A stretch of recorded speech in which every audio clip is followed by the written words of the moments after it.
Новый сезон Пожирателя звезд стартовал отлично. Серия захватывающая, а события движутся молниеносно. Ло Фэн уже стал сильнейшим борцом планеты и теперь отправился исследовать Вселенную. Первым пунктом назначения стала звезда Дракона. Огромная развитая планета. Каким бы богатым Ло Фэн ни был на Земле, здесь человеческие деньги – это просто бесполезные бумажки. Зато у Бабаты было несколько монет валюты Вселенной. Ло Фэн, конечно, удивился, но она обыскала все пространство и нашла 932 монеты хозяина. Этого достаточно, чтобы он мог остаться на звезде Дракона. Добравшись до планеты, точно нельзя было летать по ней на своем корабле куда захочешь. Им нужно следовать сигналу и войти в доки. Все уважали правила звезды Дракона. Неудивительно, ведь сам владелец этой планеты был уровня Лорда Сектора. Сила тяжести здесь примерно в 3 раза больше, чем на Земле. Ло Фэн вышел из кабины и сразу почувствовал разницу в гравитации. Перед ним приземлился человек ростом около 3 метров, с 2 рогами на голове, зеленой кожей и в серой униформе. Он поприветствовал нового гостя. «Уважаемый сэр, добро пожаловать на звезду Дракона. Ваш корабль Черный Дракон X-81. Годовая плата за остановку здесь составляет $600 Черного Дракона. Если вы остановитесь менее чем на год, мы по-прежнему взимаем $600 Черного Дракона. Это ваша док-карта». После этого он вручил Ло Фэну серебряную карту, на которой был изображен символ С. Монеты, что дала Бабата, были очень ценны. Всего одну такую можно обменять на $100 Черного Дракона, что хватит на годовую оплату стоянки корабля. Эта валюта была признаком высокого статуса. Тот зеленокожий человек подумал, если у него такой роскошный корабль и он владеет долларами Ганью, его статус и происхождение должно быть невероятными. Да, Ло Фэна приняли за очень уважаемого человека. На этой звезде Дракона обычные люди могли иметь силу пикового борца планеты, но вот на уровне звезды их статус поднимался. Возле Ло Фэна приземлился большой корабль, из которого вышел невысокий толстый юноша. У него было 4 телохранителя уровня звезды. Он очень заинтересовался кораблем Ло Фэна и захотел купить его. Но Ло Фэн сказал, как ему посоветовала Бабата. Этого человека зовут Гао Шен. Он оказался очень любезным парнем.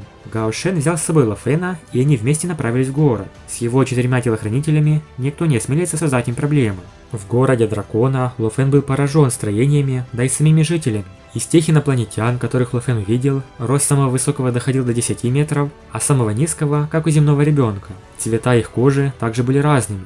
Однако у большинства из них все еще были 2 глаза, нос и рот. Все они были как минимум уровня планеты, а также было много уровня звезды. Просто оглядываясь, можно было легко заметить борцов сильнее Хуна и Лэйшэня.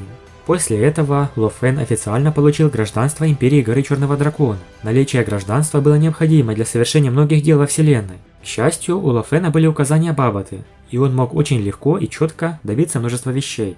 Империя Горы Черного Дракона была цивилизацией среднего уровня. Пока Ло Фэн все еще был слабым, он не имел намерений покидать границы звездного поля этой империи. Как только он станет борцом уровня Вселенной или даже выше, уже не будет иметь значения, какое у него гражданство. Теперь же Ло Фэн задал самый важный вопрос. «Бабата, если бы я взял Землю под своим именем, я мог бы стать лидером планеты. Каковы условия?» Чтобы остановить других людей с других планет от покупки Земли и порабощения землян, лучшим способом было стать лидером самому. Получив признание от Империи и попав под ее власть, не было бы никого, кто посмел бы сразиться за планету с лидером. Это было очень своевременно, поскольку планету Земля случайно нашли другие инопланетяне. Это представители семьи Нолан Шань. Конечно, им ничего не стоит поработить всю планету и ее жителей и захватить все. Как сказала Бабата, чтобы стать владельцем планеты, нужно ее купить. Так как у Земли сейчас нет хозяина и она не была обнаружена другими, то первоначальная цена на покупку планеты будет небольшой по меркам Вселенной. Она будет стоить приблизительно от $300 миллиардов Черного Дракона до 3 триллионов.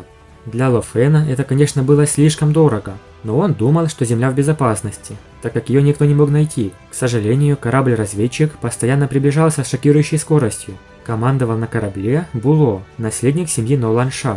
Во время своих путешествий по Вселенной он и его команда загнали свой разведывательный корабль в червоточину, неожиданно вылезшую в галактику Млечный Путь, недалеко от Земли. Узнав, где они оказались, он получил карту местности и подтвердил присутствие 2 живых планет поблизости, решив отправиться на Землю и посмотреть, какие сокровища их ждут. Взломав новостные сети Земли, он узнал об атаке Золотого Космического Гиганта и о том, что самые сильные бойцы были только на уровне планеты. Скоро на Земле появятся инопланетные захватчики. Ждем эти интересные события.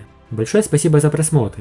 Напишите в комментариях, как по-вашему поступит Ло Фэн, столкнувшись с угрозой захвата Земли. Подписывайтесь на канал и всем пока.